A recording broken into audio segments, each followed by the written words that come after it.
আমি আমাদের চোখের পানি তাদের কোনো প্রয়োজন নাই, আমাদের মায়া কান্নার গাজাবাসীর কোনো প্রয়োজন নাই। গাজাবাসীর প্রয়োজন অর্থনৈতিক সাপোর্ট, গাজাবাসীর প্রয়োজন সামরিক সাপোর্ট, গাজাবাসীর প্রয়োজন এমন একটা জাইশ, এমন একটা ফোর্স যেটা বাহির থেকে গিয়ে বাইতুল মুকাদ্দাসকে উদ্ধার করবে ইনশাআল্লাহ। আর আপনারা ভবিষ্যৎবাণী শুনে রাখবেন, ইনশাআল্লাহু আযজা ওয়া জাল আল্লাহ রাব্বুল আলামিনের এই বান্দাদের মধ্যেই এমন একটা জাইশ, এমন একটা দল আল্লাহ পাক সৃষ্টি করে দিবেন ইনশাআল্লাহ।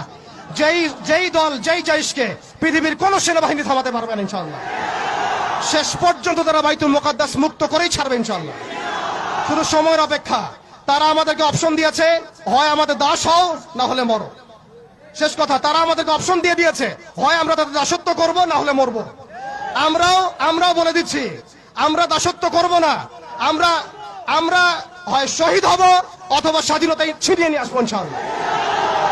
হয় আমরা শহীদ হব না হলে স্বাধীনতা ছিনিয়ে নিয়ে আসবো।